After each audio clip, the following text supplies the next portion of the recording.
We will start our course this afternoon. The speaker is Professor Hwang, and Professor Hwang is from Post-Tech Korea. And today he will give us a talk on matching web-scale entity graph. And Professor Hwang is currently an associate professor at Computer Science, Post-Tech, and he has done papers in prestigious conference and journals, for example, like ACMTODS. I believe that in Taiwan there is no researcher has paper in ACMTODS. This is top web journal database, and he also has done Sigma and VODB and 6KDB and ICE papers. Yeah, let us welcome Professor Wang. Yeah. Thank you. Thank you. I'm learning Chinese, but my Chinese is not good enough to give a full presentation in Chinese, so I'll have to give you presentation in English. And this is how I write my name. I got this question. I'm from Korea, and then this is how I write my name. And since Haixun spent the morning session talking about large graphs, I thought I'll talk about some of the research related to a large graph. And a lot of topics were already covered by Haixun, so I'll pass whatever the topics already covered. But you can think of this talk more as an application side of it. So if you can manage large graph very fast, what interesting application we can build on top of it.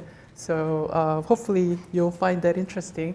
And also another question I got a lot is what is Post-Tech? So Post-Tech is actually a university. It sounds like a company, but it is not.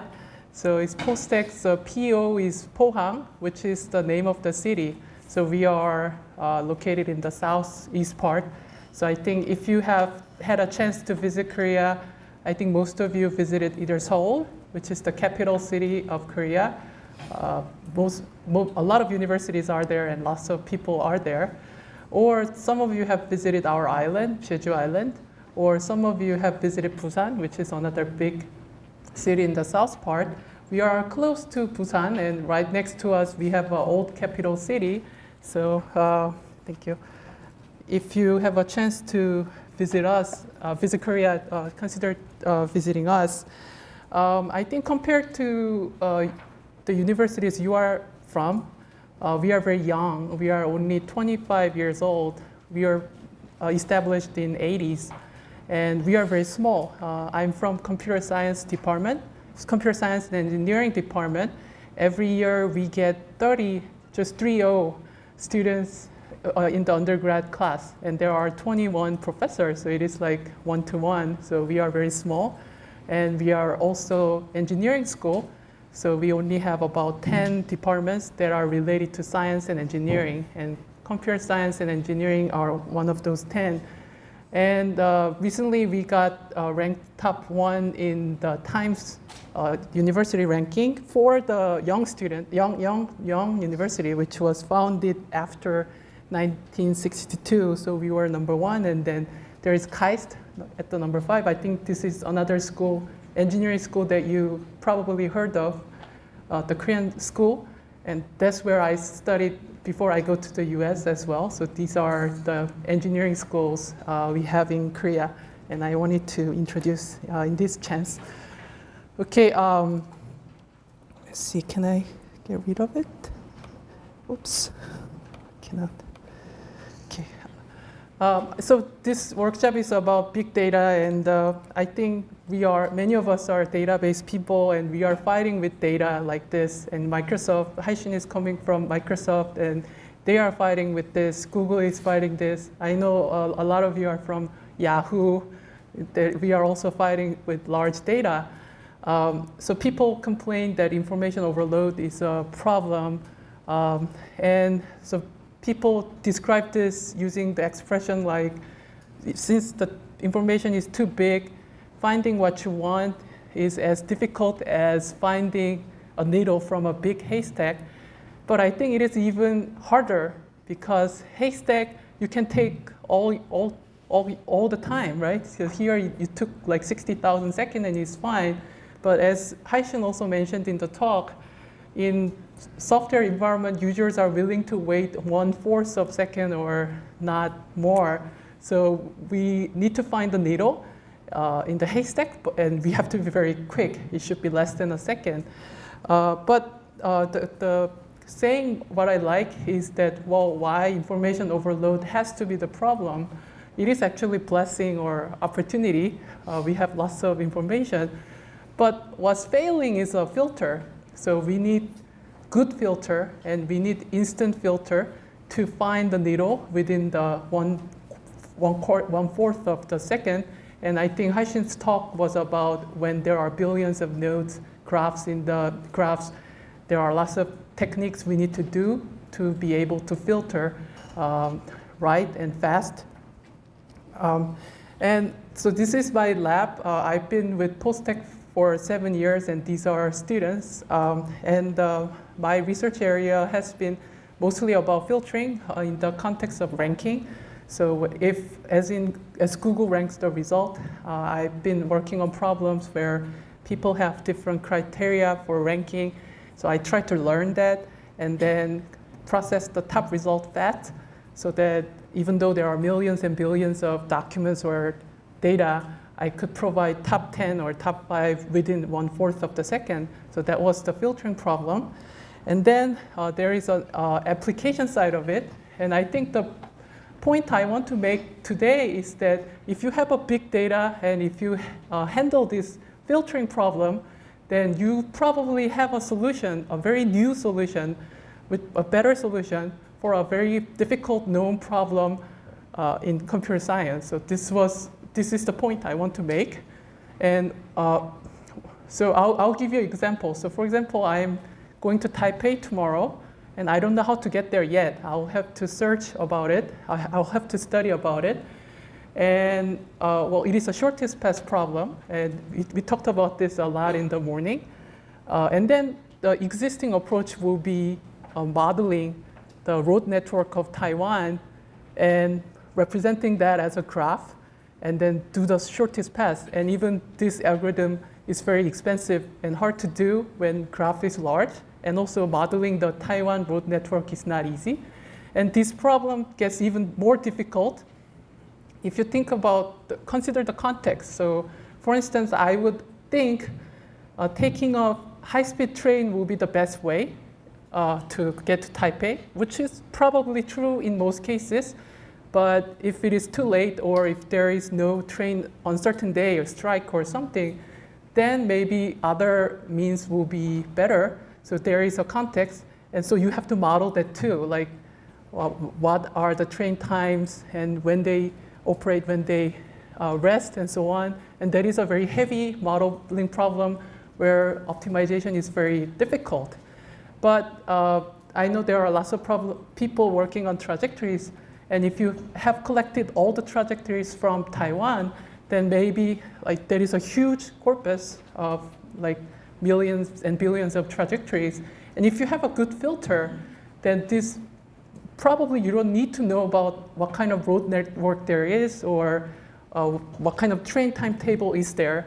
You could just search for the similar context trajectory. So there were 10 people who were leaving around the same time, say yesterday, and I can just pick the route that reached the destination that I want in the fast possible way and just follow their lead. So we could solve that in a data-driven way. And if you have enough data and good filtering, fast, shortest path problem, then it is a lot of time a better solution than the model-rich problem.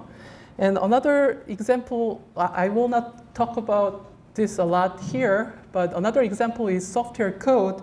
So when you're developing a code, you are not usually the first one who is writing that piece of code. So you are sorting, then you are writing a code to sort whatever the record you have. Then there were people in your organization, in Yahoo and in the university lab, who wrote this before. And if you look at the open source code, all the source corpus that have been released, then there again was someone who already wrote the code. So what people are talking in software engineering part is that now the development is something like this. So you usually Google a lot when you are developing to look for the examples, and then you modify the code from there.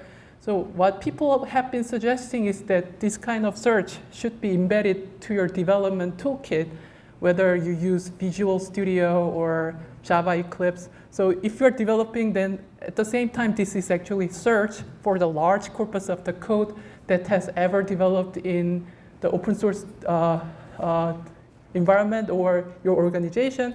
And then you will see the matching code, and then you can copy and paste from it. So this idea has been raised in the this is actually the demo from SIG-Chi, human-computer interaction. They think new development tools should be able to do that. And then also software engineering community, they think if you develop this way, you will develop faster, you are more productive, and at the same time, the quality of your code will be better. Now the question is that what kind of search it should be. So there is a tool product for searching the code by keyword search, but people find it very limited to use. So what people want to do is see the structure of the code, so that if you are writing some kind of the sorting, then the code sharing the similar structure will be looked up, and so that you can complete the rest of your code by using that example. Again, what these people thought code completion of reading your mind and completing the rest of code you wanted to write is very science fiction-y, but if you have enough source code, then this becomes like reality. So if you, if you are developing the code and if there was someone wrote a similar code, then you can look it up and then copy the rest of it, and that way code productivity is higher, and then people develop easier. So again, this is database problem because code is either a tree or graph. So I will not talk much about it, but this is another example where when you are trying to solve this code completion problem by understanding the structure of the code, modeling the code, similarity measure, and so on, then it was very hard. But if you could have lots of data and if you can search fast, then this problem is solved, is becoming a solvable problem and with good results. So that was one example. And another example we have is that when you are writing a paper, I don't know about you, but I usually Google with the sentence that I want to write. And then if there are lots of documents using the similar structure, then I'll be happy and then use that. So it is a data-driven approach. But before they try to put it again in a model-based approach, try to analyze what kind of structure English has to have. So it's a complex modeling with lots of errors. And also, if you've built something in this way, if you want to do it for Chinese, you have to do it all over again. But data-driven way is language independent. And if you have large data and you can find similar structure data instance fast, then it is again a new solution. So this one, I wouldn't have time to go deeper. But I think today I'll focus on using a big corpus of graphs. If you have multiple corpuses like that, then what kind of new novel solution there can be, which has not been, for the problems which has not been addressed very well in a model-rich ways in the past. So that will be what I want to do, what I want to discuss today. So today we'll talk about graphs where a node is an entity. So what is an entity? It could be person, company, products. And so you can think of this as sort of extracting sort of database-like information from unstructured source. So there are lots of good tools doing this. So if you provide text and run the tool, then they are able to tell this is the person name, and like Microsoft is a organization and so on. So they can easily get you this information. So these are the names of people and the organization or products that are mentioned in this document. And if you analyze each document for the corpus of millions and billions of documents, then you will have a large graphs. So here you can see that those nodes are related, and then you will have a huge graph. And also, these two can do actually much more. Not only just entities, some of them can extract attribute. Like for a person, well, if age was mentioned, then they can see that that is an attribute of a person. And also you can sometimes recognize the relationship of the two. So here, Bill Gates and Steve Jobs are mentioned together, and their relationships are described in the text, and they can extract that and also some event, but in the decreasing level of accuracy. So right now, entity extraction is pretty good, but attributes and facts and events, they are less and less accurate. This one I stole from someone else's tutorial. So if you run the tool, then if you're lucky, then you will get information like this, that this kind of facility was mentioned here, located in the country. And then for the person, you can also extract the attribute like his position or organization. And for the London, there we can extract event and so on. Okay, so here the focus of this talk is that if you have a big graph of millions of nodes of those graphs, what can you do? So from this point on, we'll talk less about how exactly we extract information. We'll talk about once we extracted this graph, what can we do about it? So I started this research by looking at this site. I don't know how many of you have visited this one, but this is MSRA service, which was extracting people name from the 3 billion pages. So for Bill Gates, if you search for the name Bill Gates, and they will show you the related people. And if two nodes are close together, that means they co-occurred a lot, very often in the documents. So say Bill Gates and Steve Ballmer here is pretty close because they are both the executives, the ex-executives of Microsoft, and they are mentioned together in the news a lot. So you can play with this, and also if you do the academic search, you usually get the graph like this. If you search your name, you will see the co-authors. And if you co-author a lot of papers together, they are close and so on. So you can get this kind of graph a lot from the web. Now, what I want to do is, if you have those kind of graphs, what kind of interesting application we can build. So the first topic is about graph in different languages. So I found that we have that graph for the English, and we have another graph for the Chinese news, and that raised me a lot of questions.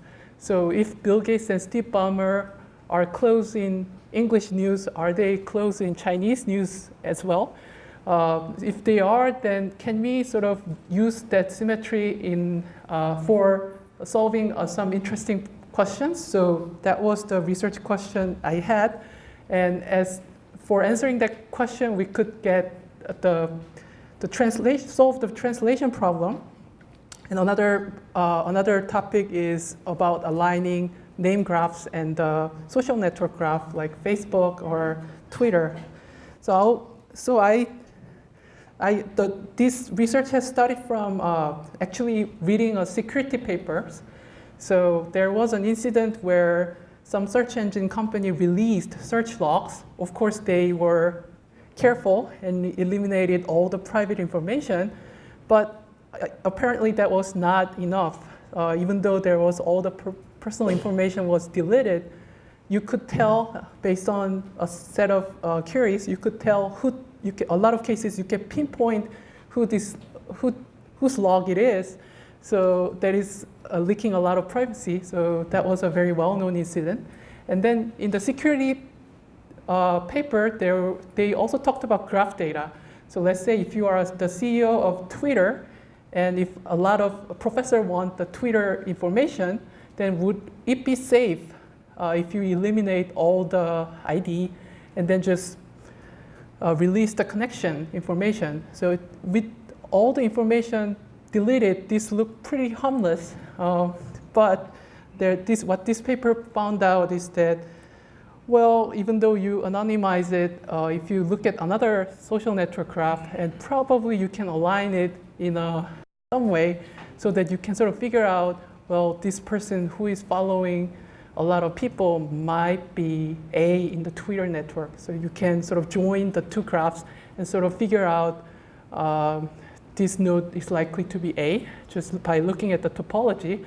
So I was surprised because this paper claims that error rate for this kind of aligning when one graph is totally anonymized is only 12%. So you can get it right for the, say, 98% of the time, which was quite impressive. But well, later on, I realized that this part is a big assumption, that they assume that, well, most of the people in Twitter graphs are actually the members of Twitter graphs, which is a big assumption. And if this kind of comparability doesn't hold, the accuracy of this aligning goes down very significantly.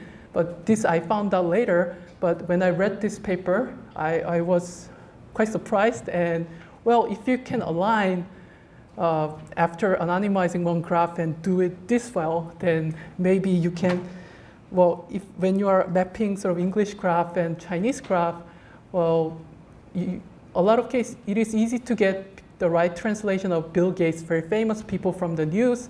And if you know sort of some seed mapping, then maybe, well, if they could match without even knowing the surface name, well, then a lot of names have similar sound. So we have additional feature, then we should be able to do it like 100%, near 100% accuracy. So if they could do this well, then this kind of alignment should work very well for other problem as well. So that's how I got into this problem. So why this is necessary? I said I'm trying to learn Chinese. By the way, I'm right now living in Beijing. I didn't come from post-tech. I'm taking 1 year off. So, and my Chinese is very limited. So if I want to go visit somewhere, I'll need to look for the information.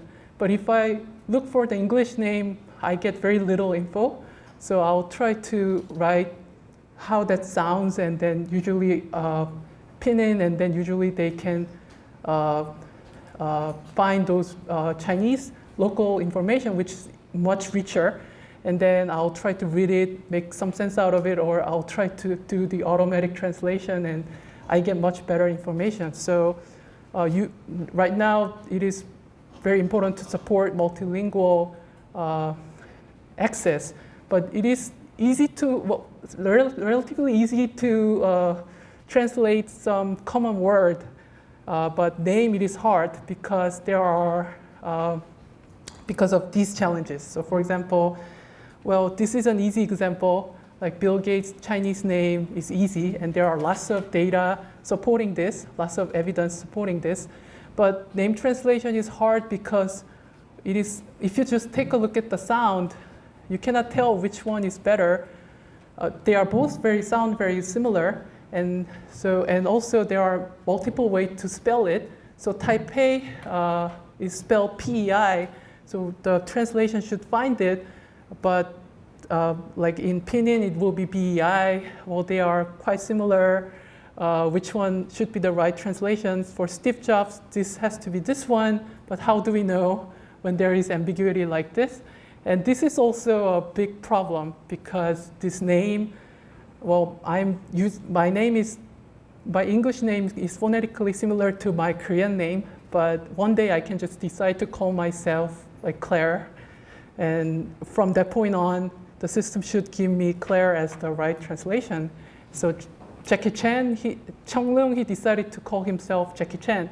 So in that case, even though Chang-Lung is more similar to that one, but it should give Jackie Chan. So that is the challenge.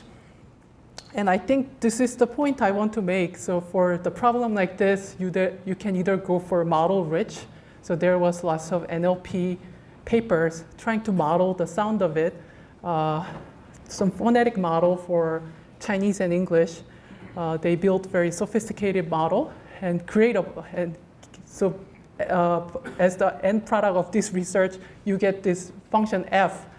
So if you put in two names, and they will give you the score based on how this Chinese character and English character, how similar they are in terms of sound. So what's great about that is that, well, you can put any name and compute the scores. So the coverage is 100%, but again, because of the ambiguity in the translation, the accuracy will be very low. So my last name is Hwang. I spell it H-W-A-N-G, but Chinese spell it a lot of time H-U-A-N-G. And I know there is another Professor Hwang in Korea who spells W-H-A-N-G, and transliteration doesn't have hope for translating those names right. And data-rich solution will be using the web corpus. So for Bill Gates, he has the luxury of having the Wikipedia pages in 2 languages. So there is an English page and then the Chinese page.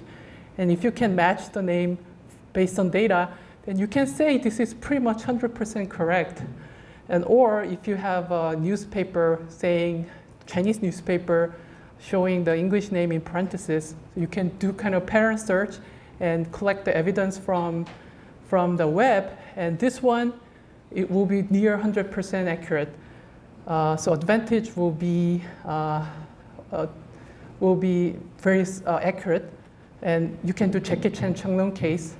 But disadvantage will be, well, this will only work for the very popular very well-known popular people. My name cannot be translated this way because I've never appeared in Chinese newspaper, or I don't have 2 Wikipedia entries in 2 languages. So, but if you look at it, the advantage of one is disadvantage of the other, and so on. So maybe combining it would be a good idea. So the idea is looking at the neighborhood. Well, this is graph, so this is the important feature that you need to use. So Ray Ozzie, well, is no longer working with Microsoft, but let's say, well, it's not true that he's not famous. He does have Wikipedia entry in 2 languages, but let's say relatively lesser known than 2 famous Microsoft people. But so in that case, we do not have data-driven queue, whether these 2 are the right translation or not. But by looking at the neighbors and all the neighbors are matching, then we can say, well, they are likely to be the match. So for example, I'm not very popular to have Wikipedia entry, but I worked with someone. I wrote a paper together with some fellow who has Wikipedia entry. Then, based on those information, maybe I can get my names right. Again, for the Jackie Chan case, if you use the phonetic model to compute the similarity of these 2 sound, score will be near 0. But if you take a look at the neighbors, then, well, even though they are not sounding very similar, probably they are likely match. So you can sort of increase the matching score for this pair. So what you can do is first you have to build a graph based on the co-occurrence from 2 different corpus. So you will have a large graphs in 2 different languages. And then you will build a matrix, big matrix. So here, let's say all the rows are Chinese names and all the columns are English names.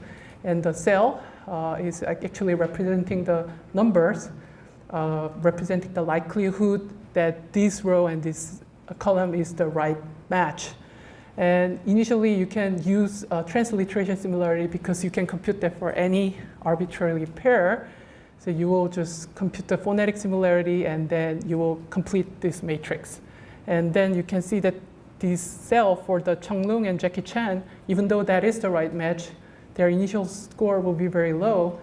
So now we'll be just propagating from the neighbors. So this Chung-Lung initial score is very low, but looking at all the neighbors, they are matched very closely. They share lots of neighbors. Then these scores will reinforce this score. So in the next iteration, this will have a higher score. And then that will also affect other Chung-Lung's neighbors. So it will propagate and change other scores. And then we can do that again for the next iteration and so on until the matrix score, you can repeat it again and again until the score does not change. And then your final converged matrix will be the score, combining both the transliteration similarity and the relational similarity. And then you will find the most likely matching from this similarity. So this type of propagation-like algorithm have been tried in many different problems. And this is how we tried for two graphs, English and the Chinese graph, for solving the name translation problem. So how do we, well, let's take a look at the detail. So for this step, how do we initialize it? We are taking the simplest possible way. So in order to compute the this Barack Obama, this Chinese character, and this English name, what you can just do is you just transform Chinese, Romanized Chinese name, for instance, using pinyin, and then you can do the edit distance. So this is, again, a very simple way. I'm doing this on purpose to show that, well, even with those simple methods, it can do much better than the very sophisticated phonetic-based models.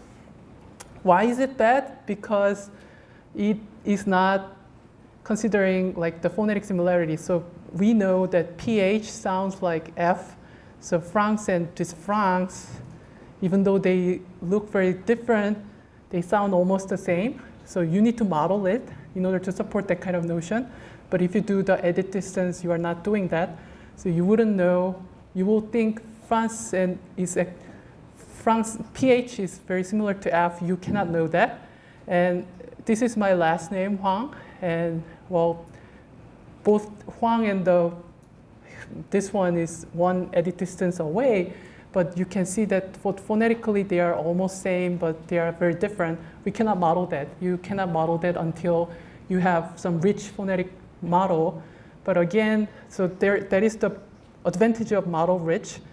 But the data rich, good thing about data rich is that you can use the simple function, which actually works for any arbitrary language pair. This kind of phonetic modeling, you need to revise it if you want to do French and Chinese and so on.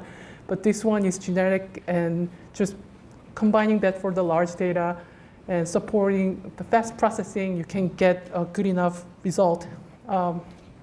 And the later part is reinforcement. For some pair, it is initially low, but if you look at the neighbors, you will tell that a lot of very close friends, they are shared between these two. And important part is this one, because in real case, graph cannot be completely symmetric. So this name graph, those extracted from English news and the Chinese news, they are not symmetric. For instance, for Bill Gates, in Chinese newspaper, Bill Gates is associated a lot with many local Chinese rich people, because Bill Gates is a symbol of rich, successful person, which has an additional meaning in local newspaper. But those neighbors will be less apparent in English graphs. So in those cases, if you try to assume the comparability, then your results will be bad. So you need some way to get rid of asymmetric part when you are doing this matching. And then you will just use the symmetric part, try to use only the symmetric part and reinforce their scores. So your score will be combination of initial phonetic similarity and also the sum of the scores of neighbors, the top k neighbors actually, and this kind of iteration will continue until they converge. Okay, so once the matrix converges, then you will have this pairwise matrix where each cell shows some kind of scoring, and then you will want to find the one-to-one mapping that is most likely. And there is an exact algorithm for that, which is somewhat expensive. And we found that the greedy way of finding the best pair first and then get rid of it, and then for the remaining matrix to the next was quite good. So we were trying to evaluate this using the graphs we extracted from English and Chinese. And if you just look at the transliterations, this will be the MRR. So this metric, I think, is used very frequently in IR. So if the right match is number 1 match, then the rank, the right. So for instance, for Cheongnong, if it's there are like the translation candidates, and if the right translation is number 1, then rank will be 1, and then the MRR will be 1. So in ideal case, this should be 1. So when you are doing transliteration, the number was like this, and then this was improving when you are taking a look at neighbors, because there are ambiguity, and also there are lots of arbitrary naming. And also, it is interesting to compare it with the product, the name translation product from, say, Google and Koo. And this kind of approach is comparable or better than those name translation products out there. And one thing I want to point out is that those Google tools, they are relying much on corpus-driven way. So they are very good for translating name like Bill Gates, because they are collecting the cues from the web corpus, like names in the parentheses, or the Wikipedia 2 pages in 2 languages. So this one, I divided the names with the popular ones, say top 100% popular people, and the rest of it. And so the existing tool will see the big drop in terms of accuracy when you're comparing the head and the tail. But if you are considering those relational information, just like my name could be translated based on my link with better known person, this kind of gap will be closing a little bit. I think it's another good part of using this kind of technology. So this was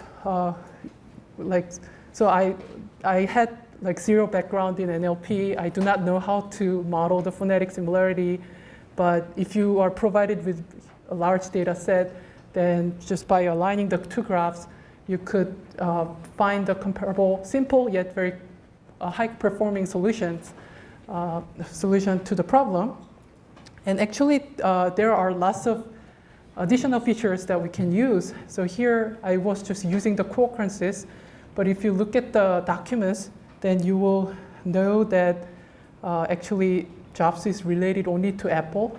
And also there are some textual information. So this edge can have sort of textual features describing the relationship. And this is a very important feature for aligning. And also when you are considering those graphs, when you are aggregating graphs from multiple documents.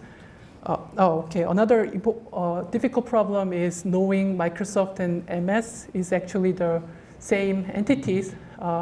Also, you can sort of do this is co-reference problem. And you can also, if you look at the text, then you will know that both these 2 organizations are closely related to this person. You can use existing technology to group them together, which is a very good thing for aligning, because this kind of having multiple surface name representing the same entity is a big noise in this kind of problem. I'll get back to this problem later. And also, the same entities can be mentioned in multiple documents. So for example, Gates and Microsoft, and also there is another Gate who is affiliated with CIA. Because of that, if you just aggregate that into the same graph, this is again a noise. So you should also look at the co-reference of across the documents to know that these 2 are actually the same person, and another one is sharing the same name but different person. So graphs should be represented like this to enhance the performance of the graph. And another feature that was very powerful was distributional feature. So for instance, in these 2 gates case, if you look at the news, you can take a look at the sort of occurrence statistics. So Bill Gates' occurrence was very high in year 2008. I think this is the year when he sort of stepped down from from Microsoft. And for another person, this kind of distribution will be very different. And also spatially, if you look at the locations that are related to this name, Gates from Microsoft will be highly related to the Seattle area. And after the Gates Foundation, say India, and the CIA person is more related to Virginia. So this kind of distributional feature was actually a very strong indicator for aligning two graphs. And also, I mentioned this, but actually this is a big problem that this network is not actually comparable. And because of incomparable part, the alignment performance accuracy is getting low. So if you can sort of identify comparable part and match, then you can use that to enhance efficiency and also sometimes even the effectiveness if you can do this. Okay, so this approach can be improve a lot by. So in the previous slide, I just mentioned graph where we only use co-occurrences. But if you look at the textual feature, if you can look at the textual feature and also graphs are more comparable, the result will be better. So, so for translation, people use comparable corpora a lot. So, I'll explain what this means. So there is a parallel corpus, meaning, so this is the form that I use when I enter China. And this is an example of parallel corpus because this Chinese character is directly translated and that one directly translated. So we know that the right translation for one language should be there. So it is perfectly symmetric. It will generate perfectly symmetric translation graph. But this, as you can see, this kind of resource is very hard to get, where there is, for big corpus, it is very hard to expect that same corpus was exactly translated by some expert. So this kind of corpus is very small. But if you relax that a little bit, so for instance, for Xinhua news, it is not a direct translation of every Chinese news. This is English news page. But they are pretty much talking about same important event that will be interesting to international readers who is living in Beijing. So they talk a lot about Diaoyi Dao. So probably English news will talk about that too. So this is not exact translation, but they mostly talk about same location, people, and so on. So this is more or less symmetric. And this corpus is, large corpus is of those comparable kinds is much easier to get. And there is also the sort of standard benchmark corpus for the job. So what's good about extracting graph from the corpus instead of using already extracted co-occurrence graph is that now you can use surrounding text, so that for Jackie Chan is surrounded by lots of movie names like rush hours or co-stars of the movies. So you will know that, well, this is related to movie, or Barack Obama is related to politics. Again, the distributional features which correlates him strongly to Washington, D.C., or some temporal features showing a huge peak when he was elected as a president and so on. So with this, initial scores can be more accurate to look at the textual surrounding text, similarity of surrounding text, and also the distributional similarity of temporal occurrence and the spatial occurrence of the names. So for comparable corpora, we used the Xinhua News Agency for 1 year, which is about 100,000 documents. And then we used our own taggers. We used the tagging tools to extract the graph instead of using the extracted graph, which is again very good news for us because we can have also extract other features like surrounding text or distributional similarity. And then we found out that having this kind of extra information it significantly improves our previous approach. And also these are the two best known algorithm for name translation that was evaluated over the comparable corpus.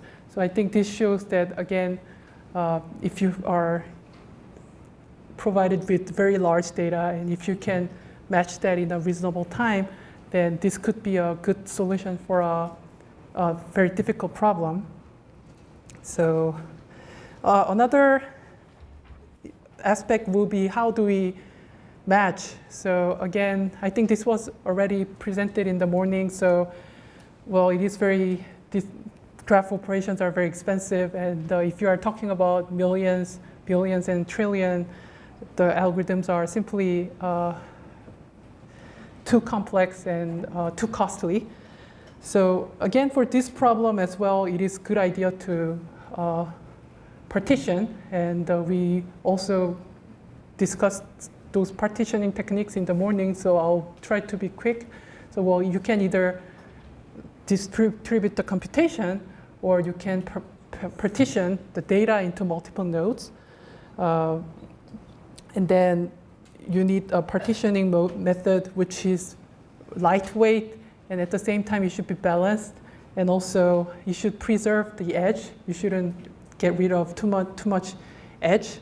So and another design aspect is, well, you can either divide one graph in one language and then match each pi with the entire graph. Or, well, if this kind of thing can work, then it will be very fast.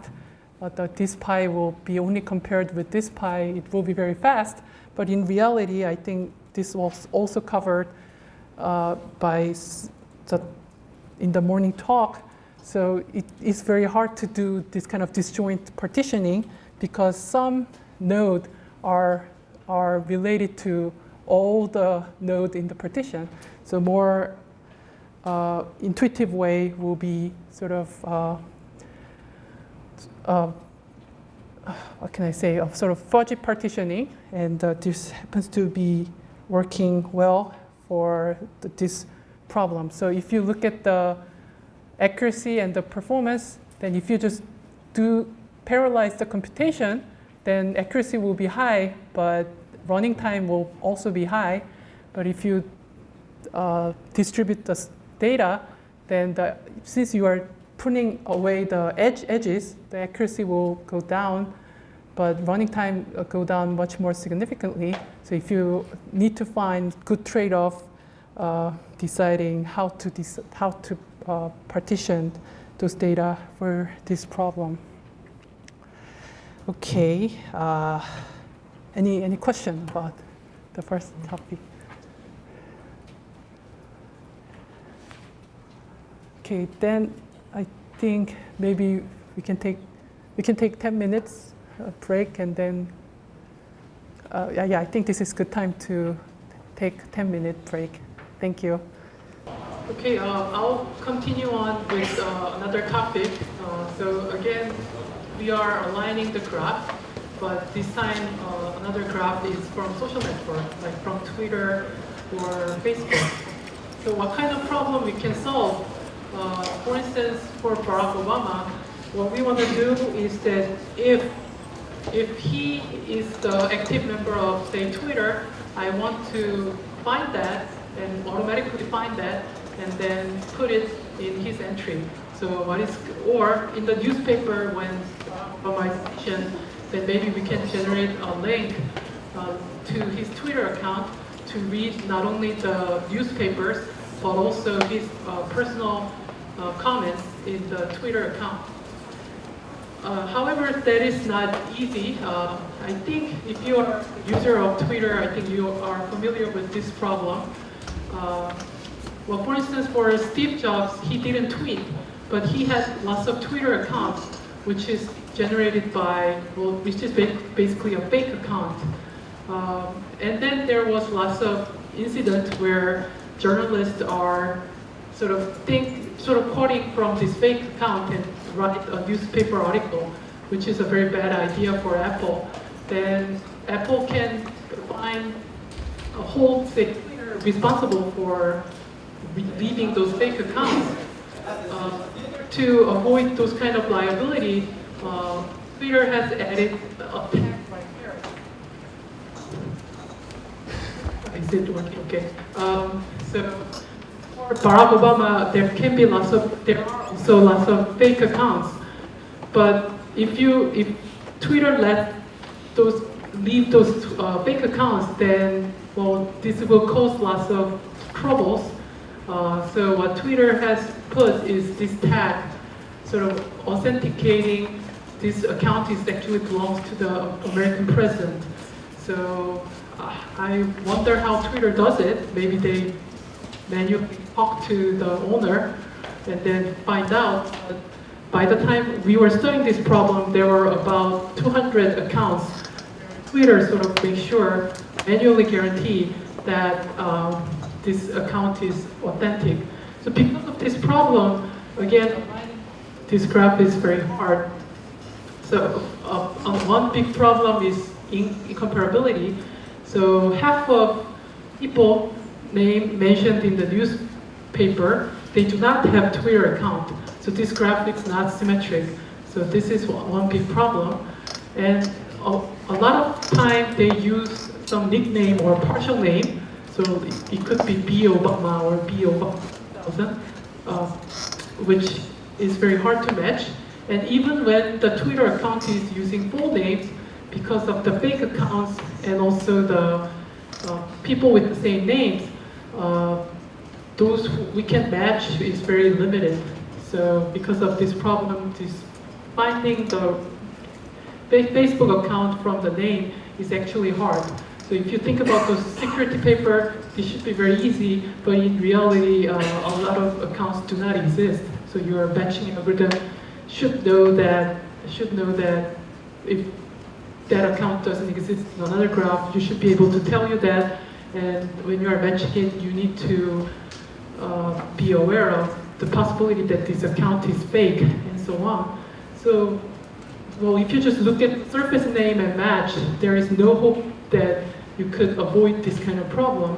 But again, if you are looking at the relationship and looking at the neighbors and neighbor, if you look at the friends of fake Steve Jobs, if those friends will be very different from the friends of real Steve Jobs, if it exists. So again, this kind of graph alignment was much more accurate result for this kind of name matching problem. So again, you can either match SNS graph with the graph that I showed, the co-occurrence graph of the people names. So if you are just looking at the co-occurrence, then you can cover a lot of names. So it could be about 100 million nodes. So the size of nodes will be big. But one problem with this co-occurrence is that, well, they are just number relationships. So relationships are represented by the number, but in fact, those relationships may have different kinds. So Bill Gates and Steve Ballmer, that is business relationship, but that relationship with Bill Gates and Warren Buffett will be very different. But in co-occurrence graph, they are represented only both of them as the number. I'll get back to this problem later, but relationship-wise, the number is smaller, and we cannot differentiate different types of relationship. But for Freebase, there is a manually built database called Freebase. I think some of you are aware of it, and some of you are not. So you can visit like Freebase site, and then you will have information about 1.7 million. So it is like Wikipedia. People just manually add attributes to the names and define the relationship and so on. I'll show you the example. But in this case, since people built it manually, the number of people covered is much less, just 1 million. But they have rich kinds of relationship. So the motivation behind Freebase is that we want to build Wikipedia for the structured data. So for Wikipedia, they are manually building the knowledge, but the coverage is very impressive. So probably we can do that for Freebase.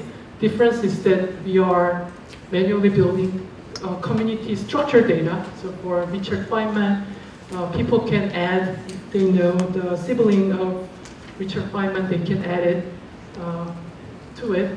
So this is what I meant by the rich relationship. So for person, unlike, well, the previous graph, where the relationship between two people are represented by number, here you may find, say, for Arnold Schwarzenegger, you can find related people who are also bodybuilders, or related people who are also actors, related politicians, and so on, and you can differentiate different kinds of relationship. So what we did was try to align the Twitter graph, so once with this entity-rich graph, and once with this relationship-rich graph. And how can we evaluate that? We can mine the correct pairs by mining this tag. So Twitter didn't do it for me, but I could use that to collect the ground truth data. We know that for this Twitter account actually belongs to this politician for sure. So using that as the ground truth set, we can compute the accuracy. And when you're comparing with aligning your social network data with the entity-rich graph or Freebase, I think this is showing sort of validating your intuition. So if you are aligning with the graphs that cover many people, tens of millions of people, the recall will be high. But here, the different relationships are not distinguished, so precision can be low. But if you consider different types of relationship, the precision will be high. So a good thing we can try will be, well, if you have these three types of graph, how do we combine them all together to probably the winner of both cases? Well, this is something we could try. Okay, that was what I covered. So I'll show how the graph in one language can be aligned with graph in another language, or you can align graph of people names with, say, social network. And another idea is about the, say, products. Product is a different than person in a way that they have rich numerical, a lot of times they have rich numerical attributes. So for instance, this is a co-occurrence of camera. So say Nikon D50, they are co-occurring a lot with another camera that shows some kind of relationship. But there is also data space for camera, like the resolution, price, or age. So there, based on the feature similarity, we can also compute the similarity. So the idea is if you combine these two types of relationship together, then maybe that will be helpful. So the goal will be building some kind of recommendation system for product. So if someone search for some product, then we will show the details of product, but not only that, you will show the related products. But instead of just showing a list of recommended products, which is a lot of time the problem of recommendations. So when you are buying something, you are recommended with another item, but people do not know why they are recommended. So it needs to be explained. So hopefully for the product, you can sort of group the related product based on the different senses of relationship, so that people can understand, well, these groups of product here are related to this camera in the sense that they are high-tech DSLR. This part is related because they share the brand and so on. So we want to provide this kind of product clustering. And the big challenge is that I think I've been raising this problem in the previous slide, but if you just consider the co-occurrence, so this person think this camera is related to that one because he thinks well, they are related because they are both DSLR cameras. But there is another person thinking this camera is actually very similar to this one because they are both new arrivals in the market. And they have similar resolution and similar release date. So this could be another sense of similarity. And this kind of notion of similarity can be collected from documents. So if there is a review comparing, say, two products written by some person, then we can count this co-occurrence as this person's vote on how similar this two camera is. And if you collect it from tens of millions of documents, then you will have some matrix like this. So here you have 6 cameras in the column, 6 cameras in the row, and you can see the co-occurrence. Well, this is diagonal, so these are 6 cameras. Diagonal shows similarity from myself to myself, which should be the highest. So highest similarity means darkest. And if this camera number 3 and the camera number 4 are rarely mentioned together, then its similarity will be very low. So you can get this kind of similarity notion for free from the text. So if you have this kind of similarity, then well, you can sort of combine, starting to look for the darkest cell and try to combine, do the hierarchical agglomerative clustering. But here you can see the problem because here, based on the score, well, merging in this order is a good idea, good democratic feature, because a lot of people think they are close, so maybe it's a good idea to merge. People are, by wisdom of crowd, supporting your merge. But if you are doing it just using this kind of co-occurrence again and again, then maybe these co-occurrences are because they are DSLR, but maybe another co-occurrence is because of different reason. They are quite different cameras, but they are both new, so some people wrote reviews comparing these two. So if you are just combining these two into one cluster, that will make this cluster very heterogeneous. So hopefully that is where we can take a look at the feature to understand, well, this relationship and this relationship have different nature in terms of feature value locality. And this kind of idea is not new, so people studied subspace clustering. So if you consider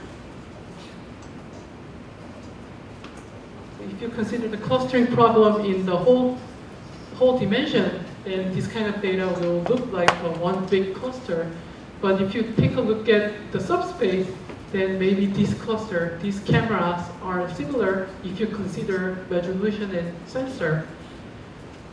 When you are considering this, they are looking like big murky one cluster, but if you consider resolution and date, these are the group of camera, clear cluster when you are considering this subspace.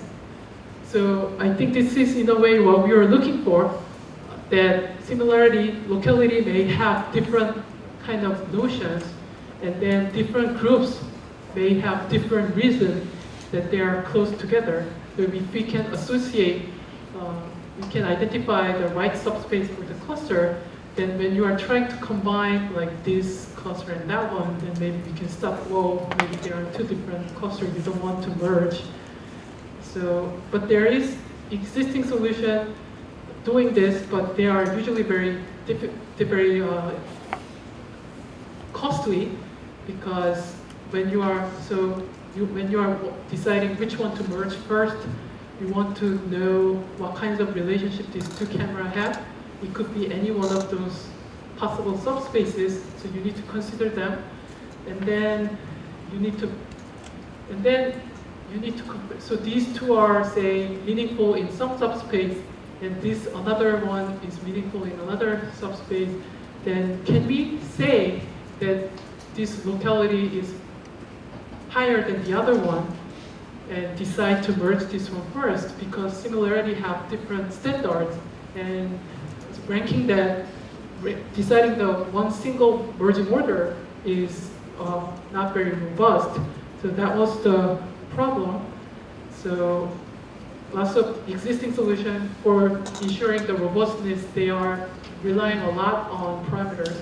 So when they are deciding to merge this one, they are considering all possible subspaces. And one parameter shows that, well, you can compute the similarity based on each subspace, but if the number is low, then you will just delete it. So based on the first parameter, locality, if locality is not enough, you will just delete. You will not consider those subspace. And another thing is, well, the subspace you want should have enough attributes. So for instance, here you may say, subspace, you should consider at least 2 attributes in your cluster. So this small subspace will be deleted, and whatever the remaining one will be associated to explain this relationship. So maybe these 2 pair, their similarity is defined in this subspace. But again, it is very hard to come up with meaningful parameter like this, and then it is hard to compare the relationship between these 2 and the relationship between another 2, which one is more significant. It's hard to compare. Unless your parameter is really accurate, it's hard to decide the ordering. So again, so we find that we consider the 2 possible approach. You can use co-occurrence. It's a good idea in the sense that if they co-occur together, then a lot of people are sort of democratically saying this relationship is strong. So it is a robust indicator for that. But one relationship with 100 both and another relationship with 99 both, they are the same. It's hard to tell. They may have very different reasons. So if you're merging those 2 together, they might not be a good idea.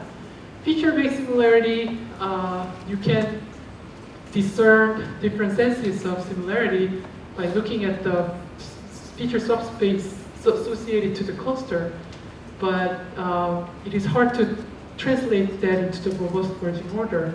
So maybe we can just combine the strengths of the 2 so that we can consider as a positive evidence, you will just consider the co-occurrence, so you will merge based on the co-occurrence, but you don't just continue to do that. You just check whether combining this cluster and that one is making the resulting cluster very heterogeneous. You need to check that by looking at the feature value. So if you are merging too heterogeneously, then you can stop it by looking at the feature value. So this co-occurrence is a positive indicator that these 2 should be merged. But then you also check whether they are similar in the similar senses. And if they are not, that will work as a negative factor to stop merging the objects. Okay, so I'll show you examples. So we will decide the merging order based on the co-occurrence. And that is another very dark part. So maybe you might want to merge that. But then these 1 to 6 clusters, their cluster is very low in terms of feature similarity. So this will be negative evidence of that. So we'll just skip that merge and then go for the next dark cells. And then found out that if you do it, if you just combine this positive notion and negative notions, then that will much clearly divide the partition, the data. And well, this is not the main part, but another big problem of subspace clustering is that, again, it's hard to come up with the right parameter value. So what they end up doing is, out of all possible parameter value, they will start from the most strict one, and then, so here I visualized so that each cell is white, meaning if you try cluster using this parameter, no merge can happen because parameter is too strict. So maybe you linearly relax it to here, next diagonal cell, and still too strict, so no merge can happen. You go to the next, and so on. So basically, so this is what's been used, starting from the most strict to the most lenient. And if you get the right number of cluster, then you will use that parameters. But as you can see, what you tried here is wasted because no merge can happen. So if you sort of magically know that, even though you are starting from here, the number of clusters cannot be more than what you want. It should be less than what you want. If you have that kind of knowledge, then you can skip the whole thing and start here. So that was the actually idea of finding out sort of lower bound, the better starting point. So so this is, it would be a good idea. You can start from here and you will not lose any accuracy. However, estimating this part was hard. So if you want to guarantee no loss in terms of accuracy, then you should start a little backward here. But if you are willing to risk a little bit, then you can use a more aggressive bounding and starting from there. So here, there. And obviously, since yellow, they are trying much less number of cells, so they are faster. But another advantage that we didn't expect was that results were better too. So if you are faster, then results should be, you would expect the result might be bad. But the thing is that, since we are linearly loosening the parameters, if you are starting from here, the slope is like this. If you are starting aggressively like from here, then your slope is like that. So that way you can hit a lot of very interesting cells instead of spending your chances on hopeless cells here. So, and then you pick the best resulting parameter. So ended up, this yellow, they are trying much lesser number of cells, but the accuracy was higher. So what we did was, for real life, we collected about 1 million documents and generated, extracted co-occurrences. And then this gray is using only the co-occurrences. White is we can cluster using just feature value, using subspace clustering algorithm called HARP. Or you can use the combined result. So what we did was we blindly show the two clustering results and make people vote for the clustering result they like for about 32 people. And then based on their vote, in many categories, people like the clustering result, combining the two cues coming from the wisdom of crowd and wisdom of data better. And we also tried with synthetic data sets to see the performance over varying data size or dimensions and so on. And constantly, in this measure, the number is the lower the better. Here, the number is the higher the better.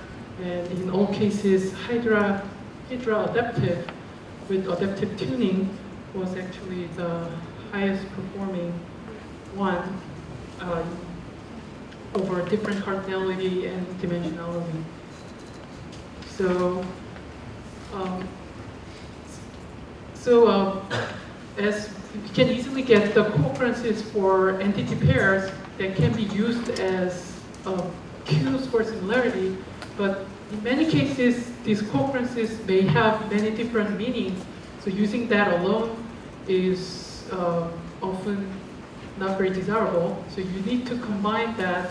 You need to, when you are using that, you want to be able to discern the reason why they co-occur together. And if they want to, if the results are very different, then you don't want to combine that everything into one cluster. So in the previous example, we used the locality of numerical attribute in many different subspaces as such feature, and but what we found out that in many data sets or in some domains, entities are not associated with numerical features, or even if they are, it is hard to collect those information. Well, it's much harder to extract those information than, say, the co-occurrences. So what's ongoing is that how we can do that for those domains without numerical values, or those data sets without those numerical attributes to do this kind of work. Okay. that was part 3, and the last part of today's talk is about the quality of graph. So this snapshot is from a long time ago, so the graph quality should be much better now, but always we suffer this kind of problem. So Microsoft and MS, we need to know they are the same entities, and we need to group them together to get the high quality graph. And also Bill Gates can be called by Bill or Gate or Bill Gates, the whole name, or there can be many other names. And we need to be able to group the entities referring to the same entity together. So that was actually a very hard problem. And if you can do that very well, then the cluster quality will be very good, the graph quality will be very good, and any solution that is building upon this graph will improve if we can do this kind of cleansing. And this is very hard because if you just look at the name, so this is George W. Bush and George H.W. Bush. If you look at the edit distance, they are very similar, but they are actually two different people. So this one is the father Bush, and this one is the son Bush, so they are very different. But here, these two names looking very different, but they are actually the same person, because Texas people pronounce W sounding like Dubia, so this has been the nickname of this son Bush. So even though they look very different, those two nodes should be combined together, and this is a very hard problem. And for any automatically extracted data set, there exist these kind of problems. And from this example, you can see that if you just look at the surface name alone, the result will be very bad. It will cluster father and son Bush together. And these two people identify these two people as two different people. Of course, if you have attribute value like date of birth, then it is easy, right? The father Bush will have age will be much higher, and then date of birth a lot of time can uniquely define people together with name. So if you have like attributes, that will be easier. Or again, just like we align the graph, we can also take a look at the neighbors. We can compare not only the attributes, but the attributes of neighbors. Or we also consider how many neighbors are shared, just like what we did for the name translation problem. But all of this requires sort of attribute values. And I mentioned that there are some domains, those values are not very few, or also lots of data sets do not come with these attribute values. So now we'll present our solution for doing this when you don't have this kind of attribute value as a feature. So for that purpose, we'll mine some external knowledge to collect the evidences whether two entities are actually referring to the same entity or not. Okay, so so for George W. Bush and Dubia, we can get a lot of external knowledge from, say, Wikipedia. So there is a Wikipedia redirects for internal links. So for example, for George W. Bush can be redirected from George Walker Bush. So if you can mine the link like this, then you can collect the positive evidence that George W. Bush and George Walker Bush is actually the same person. Also, you can have internal link. So if Hillary Clinton and Hillary Rodham Clinton is actually the same person. So disambiguation page, redirect, and internal links from the Wikipedia can be a good source of positive evidence whether two entities are actually the same or not. Or you can look for some patterns in the text. So if someone says, well, George Bush, whose nickname is Dubia, if you find this kind of patterns, then you can have, that is a positive evidence between the pair. Or this is also very frequently used pattern. So Prince, as known as something, is also finding good patterns to find this kind of positive evidence. So you can easily collect the positive evidence between entity pairs and build the graph like this. And I think this was mentioned in the previous topic a little bit, but if you just look at the positive evidence and merge, then you might get into trouble. So George W. Bush and Bush is the same person, and Bush is also George W. Bush. But if you do the transitivity, then you might think, well, this one and that one should be the same person, but it is not. So usually that is because this bush is actually a sort of ambiguous node that is related to both this entity and that one. So just like some camera that is associated to one camera being the same DSLR and associated to another camera in a very different reason. So you can call that as some kind of bridge node of two different concepts. Because those kind of nodes exist, if you just do sort of merge and do the cluster them as one big group, then that is a bad idea. So that's why we also collect the negative evidence. So you can collect negative evidence from like table of data. So this is a table of, like for instance, if someone says there are well-known American presidents such as A, B, C, D, then it is highly unlikely that people mention the same president twice. So if names are mentioned together in the same list or together in the same table, then it is a negative indicator that two people in the list are not likely to be the same person. So you can collect the negative evidence that, well, since a lot of people mentioned, well, there have been US presidents such as George W. Bush and George H.W. Bush together. So that means these two should not be the same person, and these two nodes should not be clustered together into the same group. So summing up, from the web, we can collect lots of positive evidence based on the name similarity, and also from the Wikipedia, like redirect disambiguation as a basic link, or some textual patterns. And also we can collect the negative evidence by looking at the list or table of entities that are manually built by people. So if two people are mentioned in the same list, that is the negative evidence. So now the problem is we have the combination of positive and negative evidence. So for entity pairs, we can represent the positive evidence as some kind of score. So there were multiple sources, so you can combine those evidences together to quantify some number. And also we have negative evidence as well, like those 3 blue names were mentioned in the same list, meaning those 3 names cannot be grouped.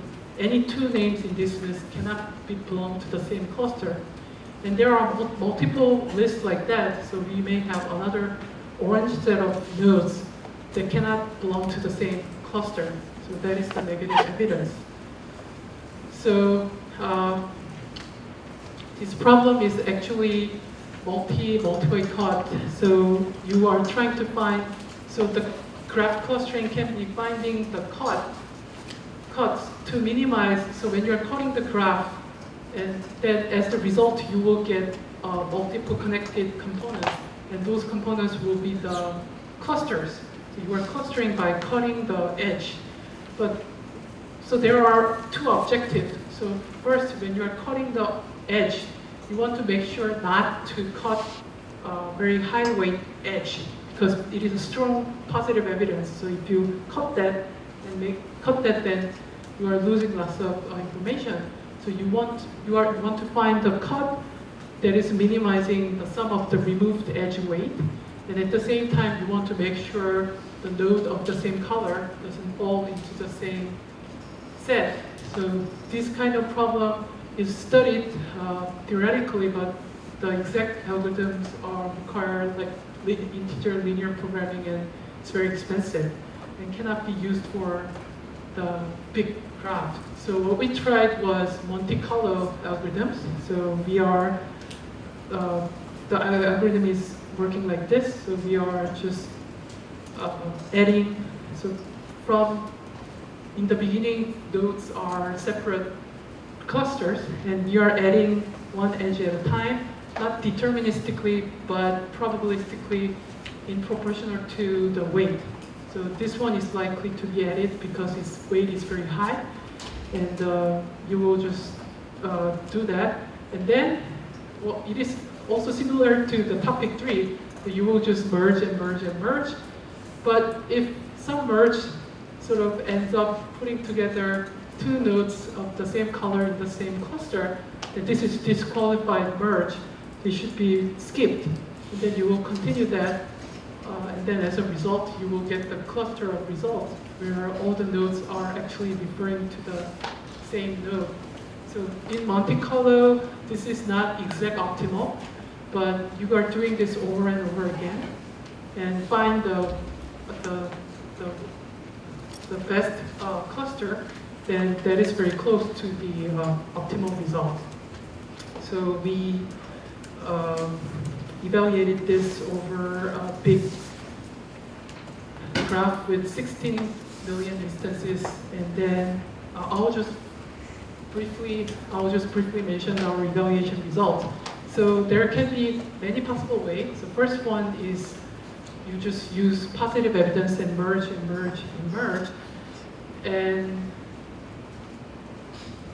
so here, the first baseline, it is not using the name similarity, but only use the Wikipedia similarity. So I was expecting this result will have very high precision, though recall is very low, because Wikipedia, I thought, was supposed to be correct. So if Wikipedia says George W. Bush is the same as Dubia, it cannot be wrong. That's what I thought. So if we only use that kind of sure evidence, then we might not find all the names that refer to the same person, but whatever we found should be very accurate. But I'll show you that this is actually not the case, surprisingly. And another baseline will be just using just the name. So here you have to make sure that the threshold is very high, because to make sure name should be almost exactly same to refer to the same person, to avoid George H.W. Bush and George W. Bush as the same person. Or there can be just using existing graph clustering algorithms. And for the first baseline, well, as we expected, the results are precise in a way that what has been found is actually the same person. But surprisingly, Wikipedia does have error. So you can find the erroneous group from the Wikipedia evidence. And if you are very strict about the names, then this will be highly precise, but you cannot find many actually the same entity names that refer to the same person. So what we do is high recall, in a sense that highly precise, and at the same time you are finding a lot of nicknames that other method cannot find. And if you are using just existing clustering algorithms that does not use the negative evidence, so they end up merging many wrong names together. So this one finds may seem to find more names, but a lot of them are wrong, so precision becomes low. So I think this sort of illustrates the strengths and the weakness of the method of combining positive and negative evidences. Okay, so, and I guess I can skip the result, basically showing the same thing holds for different categories of entities, like not only just for politicians, but also airlines or systems. And also in terms of efficiency, we are very fast, Monte Carlo-based algorithm. So we are very fast compared to the well-known graph clustering algorithms, which is important for clustering big graph data. So I think this is good time to close the talk and invite questions. So I think the point I wanted to make is that if you have big data and if you filter it appropriately and fast, then this could be a solution for a very difficult problem, a very novel solution for a very difficult known problem. And I try to make that point by using big graph corpus aligning for different problems of translating names or mapping names with their appropriate social IDs or clustering entities together for those names that refer to the same person.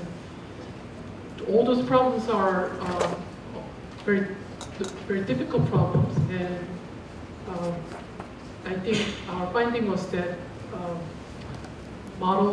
combining model and data-driven approach has been, most of cases, very effective. So when you are doing that, again, well, in the morning we talked sort of about lots of efficiency techniques, so we need to consider lots of efficient ways to compute that, because graph, when they are big, it is very expensive. And at the same time, since these graphs are a lot of time automatically harvested, there can be noises, and these noises affect the result. So how to cleanse that? I think a lot of people are working on this problem in many different angles and expertise. So these two have been the main technique for enabling these new solutions over big data. So I try to sort of give a little bit of mention a little bit of these papers. So for the details, you can visit my homepage, and I think we can. I'll conclude the talk right here, and hopefully get your questions. Thank you.